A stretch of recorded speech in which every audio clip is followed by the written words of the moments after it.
mundo visualizando a tela. Ellen, muito obrigada pelo convite. Eu estou super feliz aqui, né, na rede. Eu fiz bastante pesquisas, como eu te falei, e eu vim para a rede pela sua energia, porque foi a primeira pessoa, né, que eu tive contato, mas eu sabia que você representava o grupo. E isso, de fato, aconteceu. Eu acho que não só parceiros de negócio, mas amigos, né? Eu tenho feito amigos aqui. Então, muito obrigada pela oportunidade. E para quem ainda não me conhece, eu sou a Geila Hipólito, sou da Propósito e Carreira, né? Uma empresa especializada em desenvolvimento de líderes, a partir do executive coach, coach de carreira, né? E treinamentos de liderança, líder coach, treinamentos de gestão de carreira. E hoje eu trouxe um tema, né, que é delegação, e como a Ellen disse, não vai ser uma palestra, não é uma palestra motivacional, não é uma palestra show, eu trouxe realmente o passo a passo, uma ferramenta, uma técnica, para que vocês saiam daqui, né, hábeis, com habilidade realmente de aplicar nos negócios de vocês. Então, a ideia é que a gente converse sobre cada passo a passo, para que realmente já saiam daqui hoje aplicando. Eu trouxe aqui uma síntese do livro do Randy DiStefano, que é do o Líder Coach, Líderes Criando Líderes. Eu super indico, postei essa semana na minha página, que ele fala o seguinte: um grande líder é aquele que forma mini-líderes à sua volta com tamanha capacidade de resolução que ele tenha mais tempo livre para ser líder. Né? Então, um dos papéis da gestão do líder coach é o delegar. Né? Um exemplo que a Ellen trouxe, ainda não estavam todos presentes, sobre um exemplo de uma colaboradora dela, né, que a partir do momento que ela realmente se envolveu na gestão dela, o salto que ela teve enquanto profissional, e hoje responde tão bem ou até um pouco melhor em algumas determinadas tarefas, né? Então, fala da Ellen. O que o líder coach traz, né? Ele traz um círculo, eu não gosto muito da palavra vicioso, mas não sei, ela me remete a algumas questões, mas ele fala do círculo vicioso, né? Que o líder coach é o líder que gera desenvolvimento, então ele contribui para o crescimento do seu liderado. E a partir do momento que ele está contribuindo, que ele está desenvolvendo, que ele está olhando para essa pessoa realmente interessado no crescimento dela, ela aprecia esse respeito, ela aprecia esse desenvolvimento, essa autonomia, essa consideração, e com isso desenvolve um nível de excelência, garantindo que o líder permaneça no poder ou permaneça na sua posição. Então, esse é o papel do líder coach, diferente de um modelo de gestão, que é o modelo de comando e controle, onde eu exijo respostas, eu exijo obediência, eu trago pronto e espero que ele me traz, né, obediência e não essa expansão, esse foco nas competências, foco na sua criatividade, foco nas forças, mas um foco na exigência de obediência, de respostas prontas. E muitas vezes esse modelo de comando e controle, como eu não tenho esse círculo vicioso que eu trouxe de apreciação do meu liderado, ele não vai desenvolver, ou ele vai desenvolver daquela forma limitada, de acordo com o meu modelo, o modelo que eu espero dele. E aí, se ele também não gera essa obediência, a negligência do desenvolvimento do próprio líder pode gerar uma exclusão desse colaborador. E quando eu falo exclusão, ele pode ser excluído pelo liderado, que é o processo de demissão, né? Então, ele penaliza o seu colaborador por uma negligência sua de desenvolvimento. E isso é contrário ao que o líder coach traz, que é gerar desenvolvimento.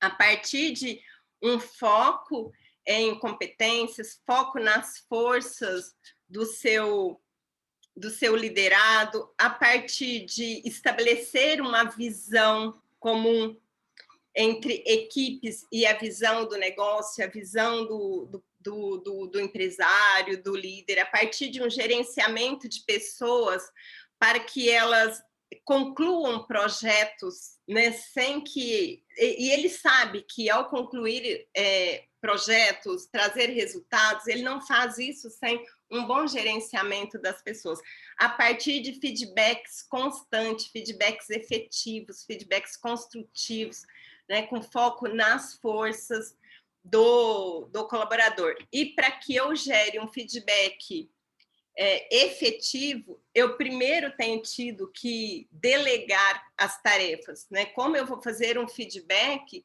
sem antes ter feito todo um processo de delegação? E é isso que a gente vai ver aqui agora. Então, como, né, eu delego tarefas? Deixa eu minimizar aqui minha tela. O processo de coaching, ele traz muitas perguntas, né? Porque são conversas estruturadas quando eu estou falando de coaching. Então, eu trouxe várias perguntas aqui para vocês, né? Primeira pergunta que um liderado, né, que um empresário, que um fundador, ele tem que fazer para ele mesmo, né? Se eu estou acumulando mais tarefas que eu consigo realizar, eu gostaria de delegar, mas não sabe se seus funcionários vão dar conta. Então, começar a refletir sobre a sua atuação, sobre a sua gestão, sobre o que você deseja para o seu negócio. Eu desejo expansão, eu desejo olhar mais para os meus clientes, mais para os meus fornecedores, mais para o mercado, só que hoje eu não consigo porque eu estou com excesso de atividades, né? E pensar o seguinte, se eu, né, conseguir desenvolver uma equipe, se eu conseguir ter equipes competentes que assumam parte dessas tarefas que está me impedindo de expandir o meu negócio, o que eu ganho com isso, né? Então, eu vou ganhar produtividade, eu vou ganhar uma equipe engajada, pensando naquele círculo vicioso onde eu vou elevar meu nível de excelência e eles vão querer me manter, né, sustentável, eles vão querer manter o meu negócio sustentável, eu vou ganhar mais tempo realmente para fazer uma gestão estratégica do meu negócio e uma melhor performance, menos estresse e mais dedicação a realmente aquilo que só eu posso fazer.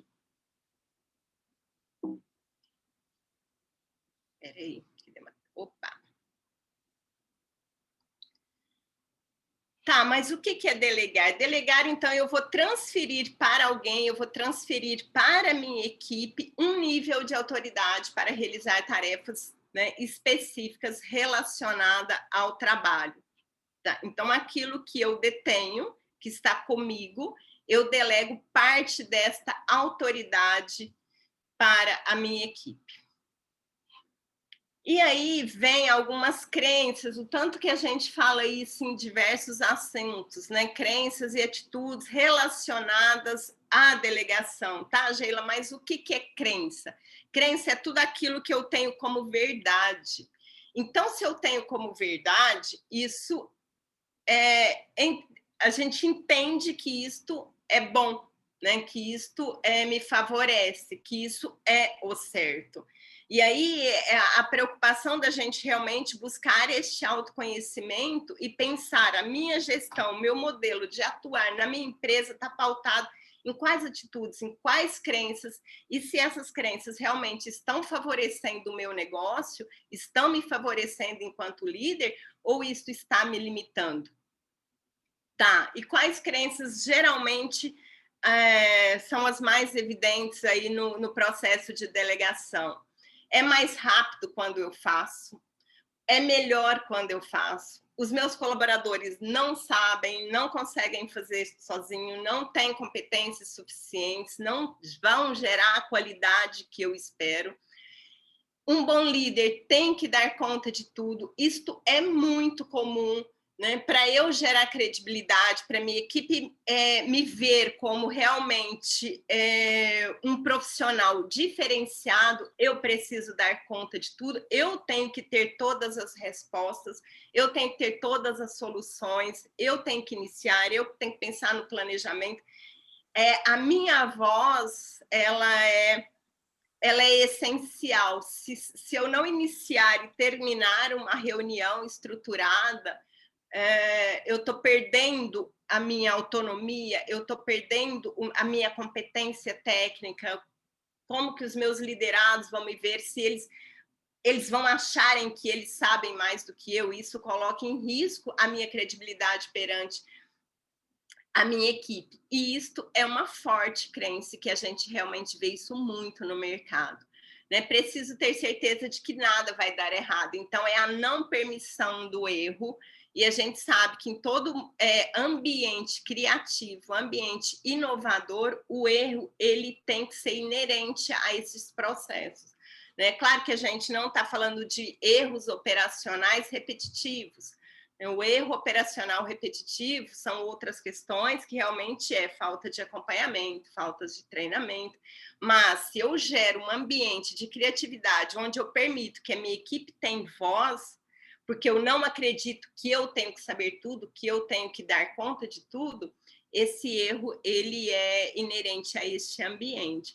Então, a primeira questão que eu já peço para que vocês comecem a se olhar é: o que eu tenho como verdade que hoje faz parte da minha gestão? E o quanto estas verdades, elas estão me favorecendo enquanto líder, favorecendo a minha equipe e, consequentemente, o meu negócio. E o quanto, se eu manter neste modelo, eu vou conseguir expandir ou não. E aí, como eu disse, eu trouxe, né, um modelo, eu trouxe um passo a passo para que vocês realmente hoje possam imprimir este material e começar a fazer o passo a passo. Tá tudo bem? Tá todo mundo me ouvindo, Ellen? Tudo bem, eu estou anotando aqui, eu sou a moça da anotação.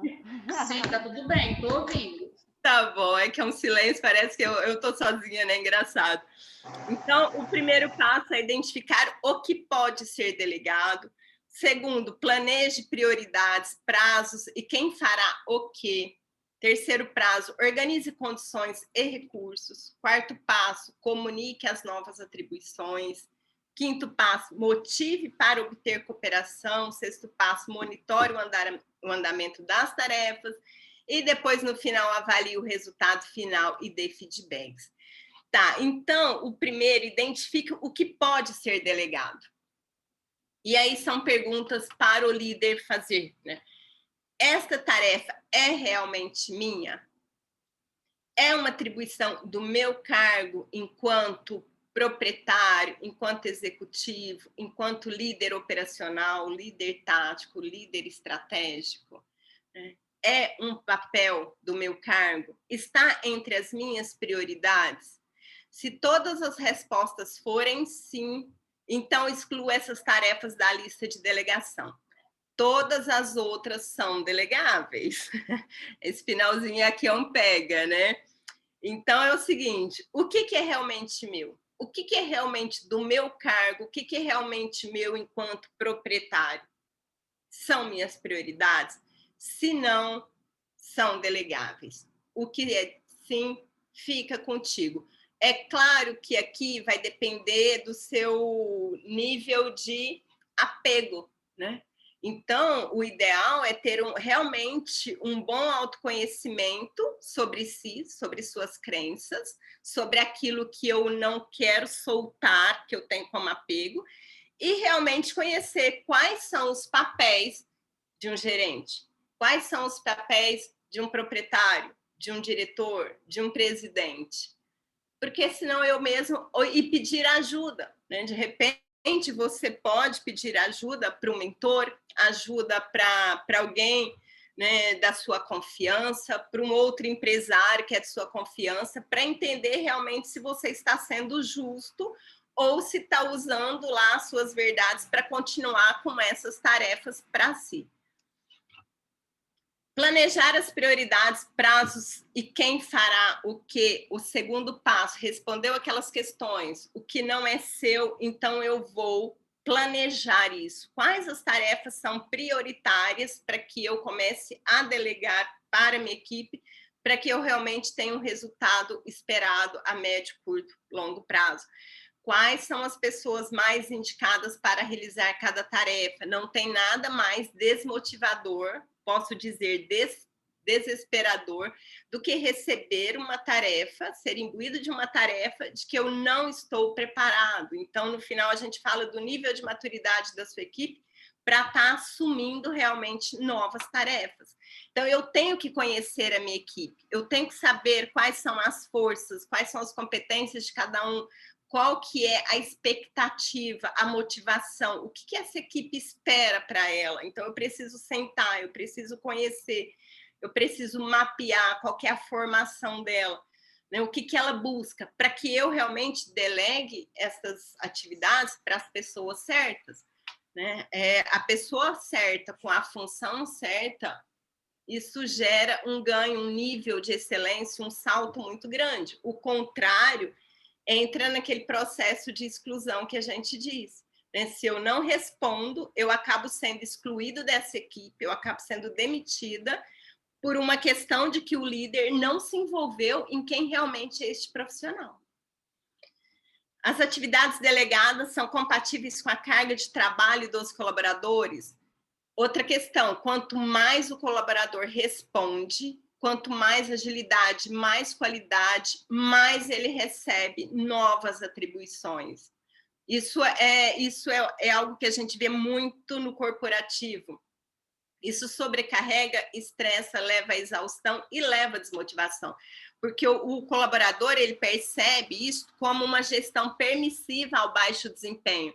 Os meus colegas não desempenham como eu acabo sendo cobrado cada vez mais e os meus colegas ali continuam medíocres, né? Então, o líder, em vez dele se envolver no desenvolvimento da equipe como um todo, ele foca naquele que ele está respondendo mais rápido.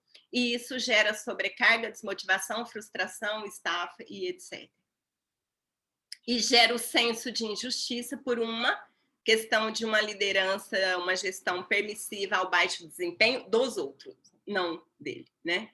E quais são os prazos de conclusão? Então, é isso. Quais são as tarefas? O que é prioridade? Quem são as pessoas da minha equipe? Se essas pessoas estão com um nível de carga para assumir novas tarefas ou não, e se são compatíveis, e quais os prazos de conclusão de cada tarefa. Então, aqui eu estou fazendo um mini planejamento, ou dependendo se é um projeto, se é um programa, se é alta complexidade, realmente é um planejamento bem estruturado. Terceiro passo, né, é analisar se eu tenho condições, se eu tenho recursos, se essa equipe tem recursos suficientes para assumir essas novas atribuições.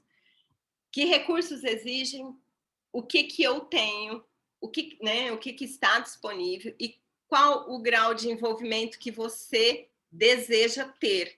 Então, se eu quero gerenciar mais de perto ou se eu quero ter pouco envolvimento, se eu tenho disponibilidade realmente de me envolver ou se eu quero gerenciar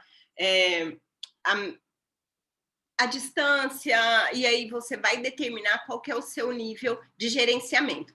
Para o seu nível de gerenciamento, é crucial de que você realmente conheça a sua equipe e se ela consegue te responder a contento ou não. Terceiro passo, né? Então, este planejamento é consigo, é o líder fazendo com você mesmo. A partir deste planejamento, eu vou comunicar à minha equipe as novas atribuições. E essa comunicação é uma comunicação clara, transparente, diretiva, né, estruturada e motivadora. E eu tenho que engajar, a minha equipe ela tem que perceber que é um ganho para ela, que ela está crescendo, que ela está se desenvolvendo, que ela está assumindo mais autonomia, diferente de eu estar assumindo mais responsabilidades, mais carga de trabalho. Então, é um ganha-ganha. O que eu estou ganhando? O que você está recebendo? Como eu estou te vendo daqui para frente? É isso que vai fazer com que ela engaje, que ela se motiva para realmente assumir novas tarefas. Então, qual é a tarefa e quais são os resultados esperados? Qual que é o final disso? Qual é o prazo? O que você precisa para desenvolver essa tarefa? Qual é o padrão de qualidade? Então, aqui bem no passo a passo mesmo, a tarefa e os resultados esperados, curto, médio e longo prazo. O padrão de desempenho, qual que é a qualidade que eu preciso receber? Quais os recursos disponíveis e os disponíveis, por que não? Nem sempre a gente consegue atender tudo que é necessário, mas deixar isso claro, que você está ciente de que alguns recursos não estão disponíveis e isso pode impactar na qualidade, pode impactar principalmente no prazo. Vamos pensar em tecnologia, a falta de tecnologia, a falta de um sistema realmente,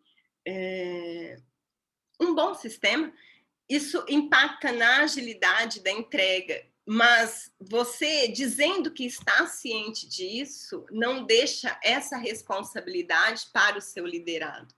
Porque é o seguinte, falando aqui, nível de autonomia e de autoridade. Qual que é o nível de autonomia que essa pessoa assume a partir disso, até onde ela pode ir sozinha, até onde ela precisa recorrer à liderança, até onde ela pode liderar outras pessoas de sua equipe. Só que, mesmo que eu dê um nível de autoridade e autonomia, o líder jamais, tá, pessoal? Quero que vocês gravem isso. Jamais deixe de assumir a responsabilidade pelo todo. Então, eu deleguei, ela tem autonomia, ficou claro, estava escrito, tudo que eu esperava. Aconteceu algum problema, a responsabilidade pelo resultado final é do líder. Eu não posso atribuir uma responsabilidade do resultado final, uma punição que seja, para a minha equipe. A responsabilidade da área, de seus liderados, sempre vai ser do líder. O quinto passo, motivo para...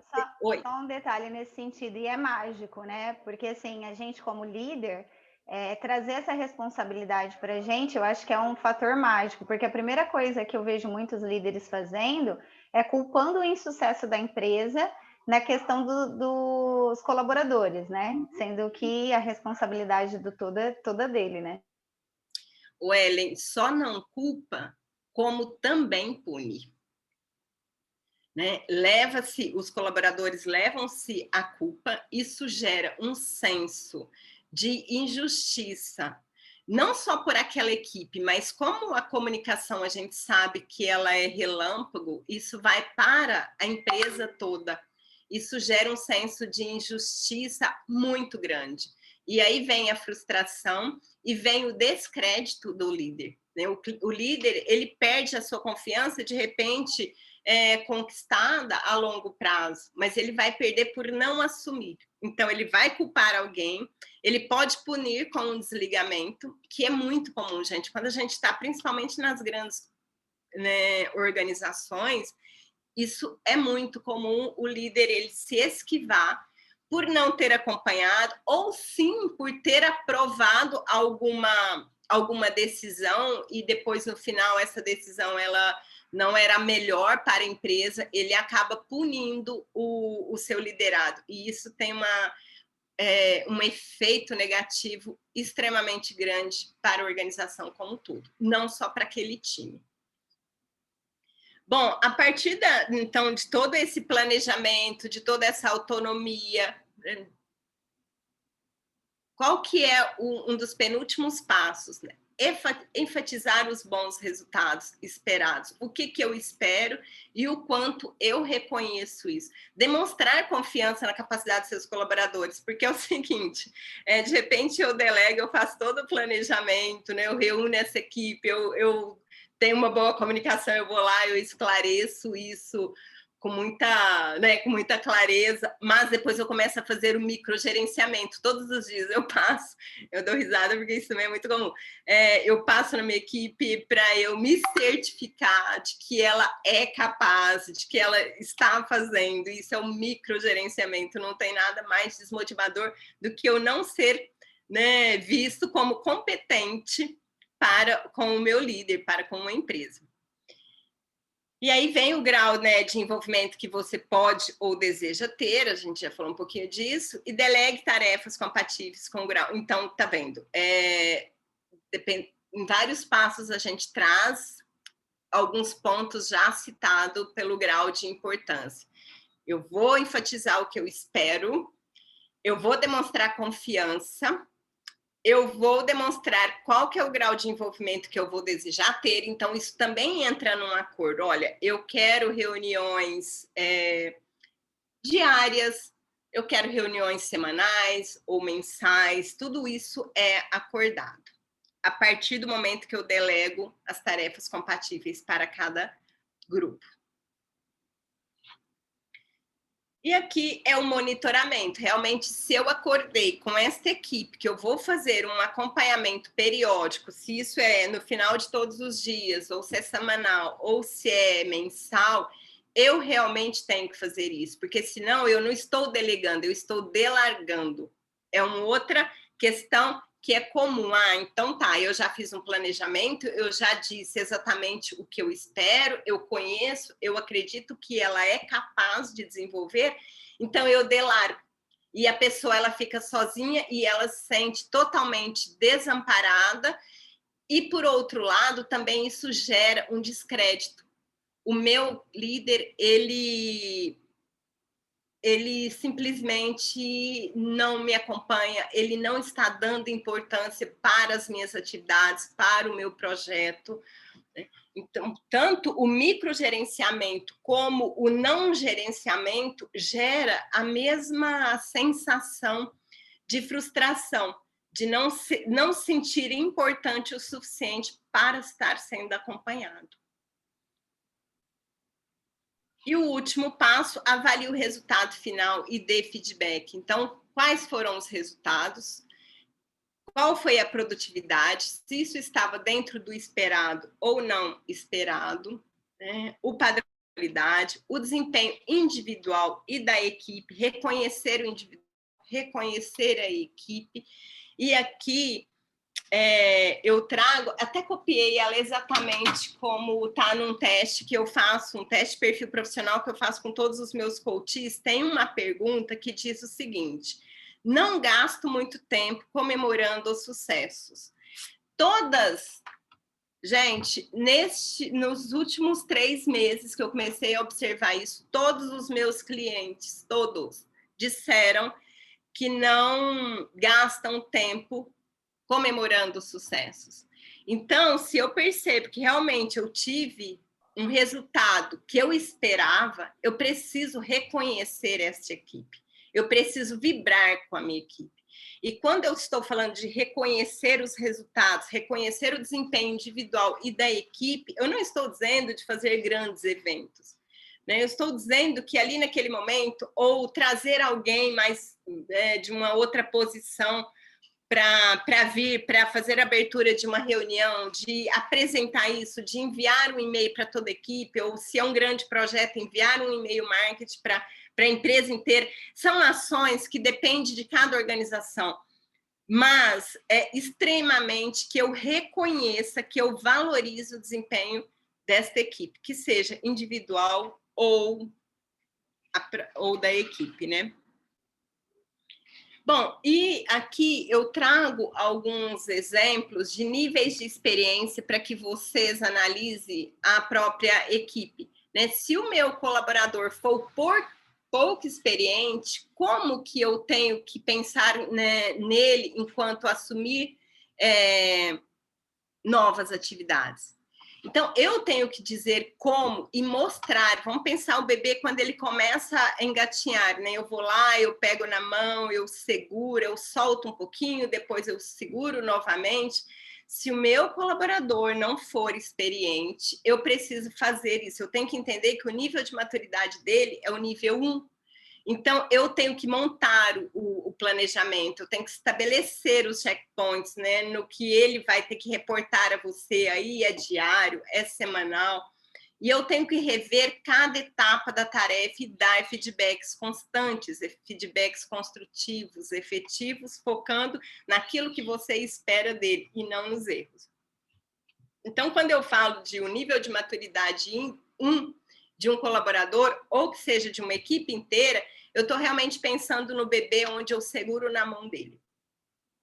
Se tiver um pouco mais de experiência, eu já não vou ter que, né, dizer o que fazer, mas eu vou apresentar qual a tarefa e qual é o resultado que eu espero. Mas eu monto junto com o colaborador o planejamento e todas as etapas desta atividade. Também oferecendo feedbacks durante, né, todo esse processo. Mas aqui eu já monto um planejamento junto, eu trago ele para pensar junto comigo, para criar junto comigo, para se envolver, para se engajar mais. Diferente do outro que eu entrego um planejamento pronto e digo exatamente o que ele tem que fazer e como fazer.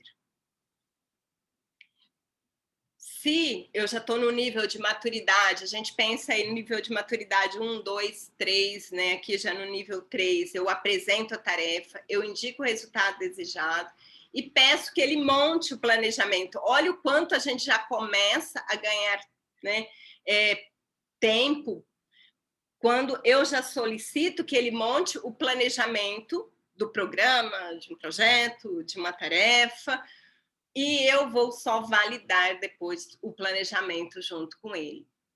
Os meus acompanhamentos serão menos frequentes e também vou utilizar momentos para dar feedback. Já não é aquele feedback em cima, né, de tarefas concluídas, mas já são feedbacks de um todo. Eu vou avaliar o todo, o envolvimento dele, o engajamento. Eu já estou avaliando não a execução operacional, mas eu já estou avaliando a inovação, a criatividade, o que ele está trazendo de novo que eu ainda não tinha pensado. É um outro nível de feedback, é um outro nível de linguagem que eu vou ter com este colaborador.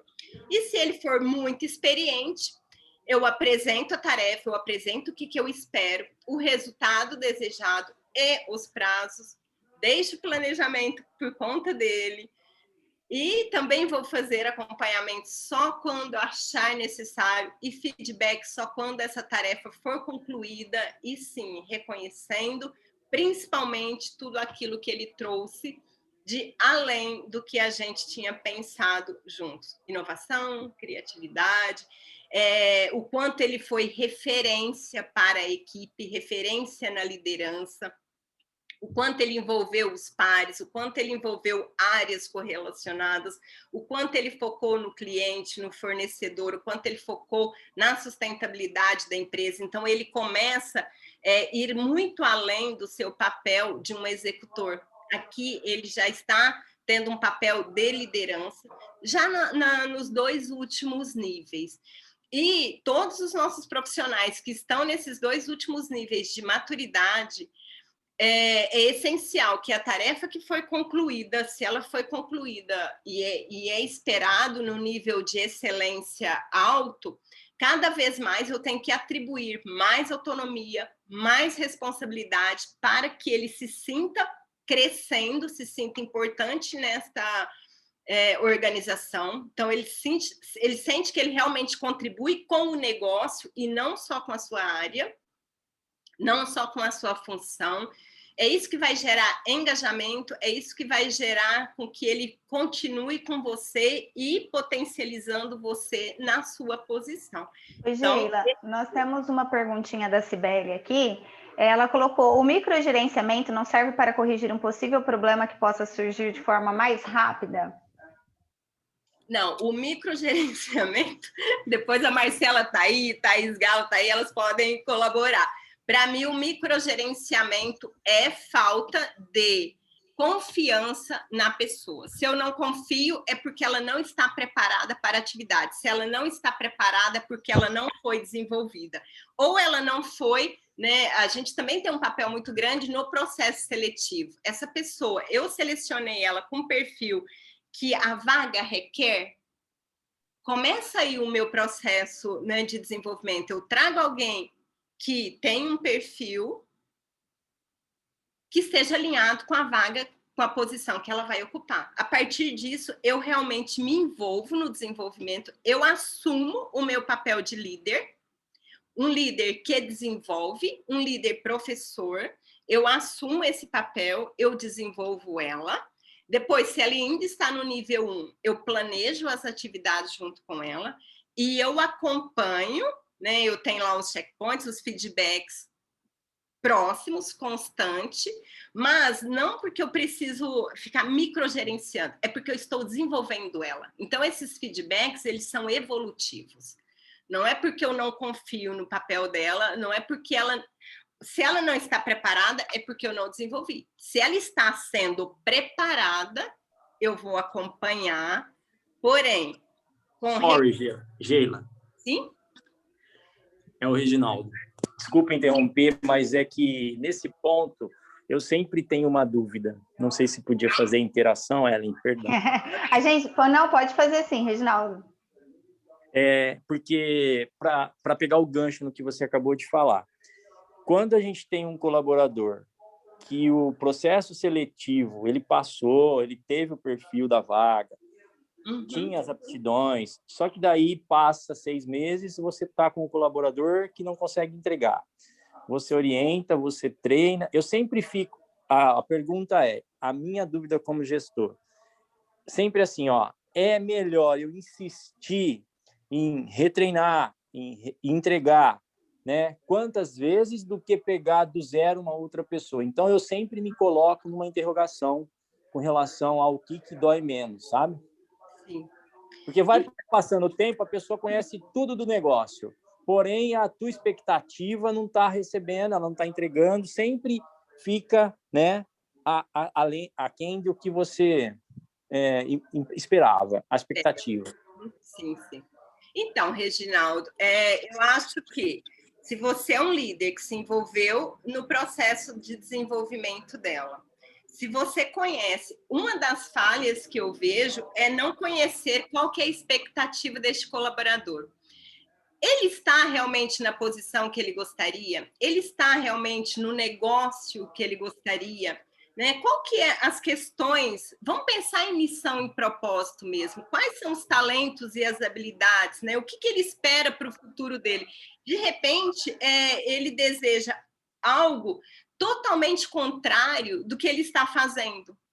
Então, ele está na tua empresa por uma necessidade, mas não é isso que ele gostaria para a vida dele. Então, primeiro, eu preciso criar vínculos com os meus colaboradores, né, para que eu entenda isso, para que eu entenda qual que é o sonho dele. Aqui eu não estou falando de erros, de falta de comprometimento, mas talvez de falta de engajamento. Aí sim, eu acho que a gente pode entrar num acordo com este colaborador que, como o sonho dele não está alinhado ao seu negócio e à sua expectativa do que você espera dele, realmente cabe um desligamento. A não ser que vocês, em conjunto, encontrem um consenso dentro deste negócio. Mas você também não pode ser penalizado por uma questão que é dele, é um sonho dele. Outra questão é realmente não responder tecnicamente. Eu envolvi, eu planejei, eu direcionei, mas os erros operacionais, eles são recorrentes e realmente erros muito parecidos. Então, o negócio, ele foi feito para gerar resultados, então a gente não pode desfocar disso. Feedbacks claros. Qual é o impacto da sua falta de envolvimento, dos seus erros, do quanto você, né, não está contribuindo com aquilo que eu espero que nós acordamos? Qual que é o impacto para você? Sempre na pergunta. Qual que é o impacto para a sua área? Lembra que eu falei da liderança permissiva? Se o meu colaborador não corresponde, isso desengaja, desmotiva todo o resto. Porque como eu permito alguém que não está no mesmo nível que os demais? Terceiro feedback. Primeiro, segundo, terceiro feedback, isso não evoluiu, gente, o desligamento ele é inerente ao processo, não tem como não fugir disso. É claro que o desligamento ele fica muito mais fácil quando eu digo, nós conversamos sobre isso 1, 2, 3 vezes, e infelizmente eu não vi evolução, portanto, eu não consigo mais manter você na minha equipe. Fica muito mais fácil e em alguns momentos o colaborador até nos agradece. Não, eu estava ciente, mas eu realmente não é o que eu quero para mim, eu realmente não consegui, e ele vai embora e ele não fala mal da sua empresa, ele não fala mal de você, porque estava claro. Então, o processo de desligamento, ele é sim inerente e ponto. E a gente não pode ter uma gestão permissiva. Porém, eu preciso ser um líder que gera aprendizado. Um líder de desenvolvimento. Só depois eu vou... Aí eu não tô punindo mais, mas a gente está entrando num acordo que o que eu espero dele e o que ele me entrega não é suficiente. Respondi, Reginaldo? Geila, nesse caso, só assim, para finalizar o do Reginaldo, você acha importante registrar essas 3 ações de feedback? Enfim, qual que é o processo que normalmente, para poder relembrar, para poder a pessoa pode falar, eu não lembro de você ter falado isso, é perca de memória recente, né? Ele pode ter. Não, é verdade. Era uma prática minha, né, enquanto gestora de RH, ter um book de evidências. Então, eu sempre registrei tanto positivo quanto aquilo que eu precisava desenvolver, porque a gente esquece também do positivo. Teve uma entrega que superou, que foi excelente, extraordinária, registra. Teve uma entrega que você percebe que isso não faz parte da função dele, então ele é um analista e você está vendo ele como referência para a equipe, ele já está atuando como liderança, registra quando foi, com quem foi, onde foi, o que ele estava executando, e da mesma forma, os feedbacks, né, de desenvolvimento, os feedbacks de construção para que ele tenha uma melhor performance. Então, sempre, gente, mantenha um book de evidência de todos os colaboradores.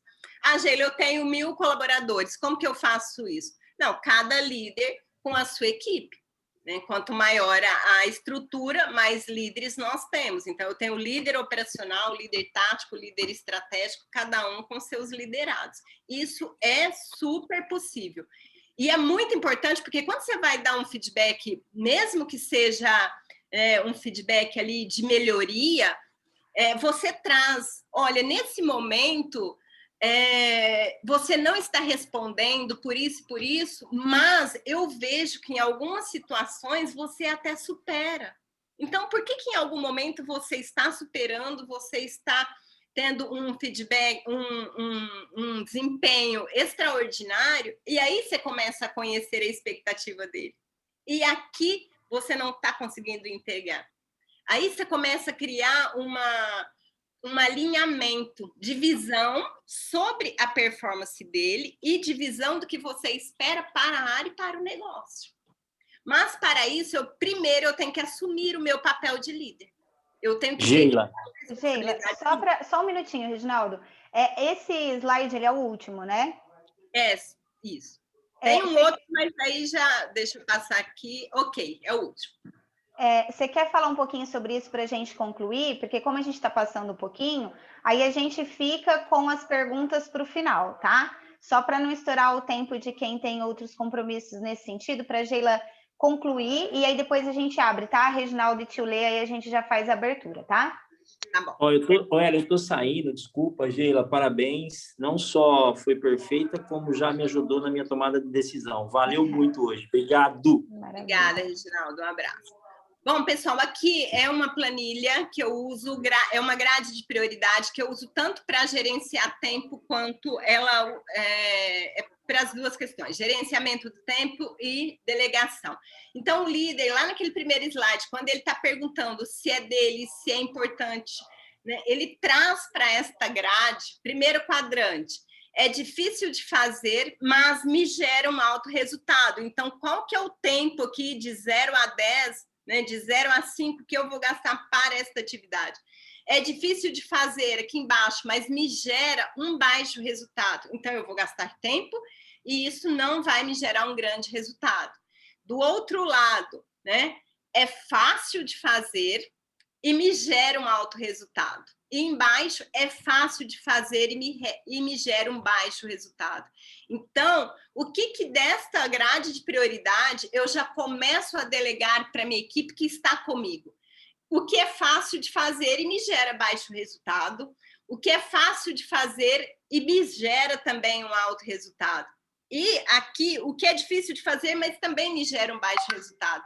Então, eu vou focar principalmente no que é difícil de fazer e me gera um alto resultado. Também, né, tudo que me gera alto resultado. E embaixo, me gera baixo resultado, eu já começo a delegar para a minha equipe. Ah, tá, Geila, mas me gera baixo resultado, mas é difícil de fazer. Então, eu vou analisar a minha equipe, o nível de maturidade, de experiência, para que ela fique com essas atividades. Aqui eu vou ganhar gerenciamento de tempo e delegação de tarefas. É isso, pessoal. Aqui as perguntas para fazer a grade de prioridades e fica uma frase que confiança é a lubrificação que torna possível o funcionamento das organizações. Eu só vou ter confiança se eu confio. Né? Que aí é a credibilidade que o líder tem a partir do momento que eu me envolvo com a minha equipe. Ok, muito obrigada. Nossa, gente, eu não sei vocês, mas assim, ó, vou abrir agora para as perguntas. Geila, até aí, se quiser voltar as carinhas aqui.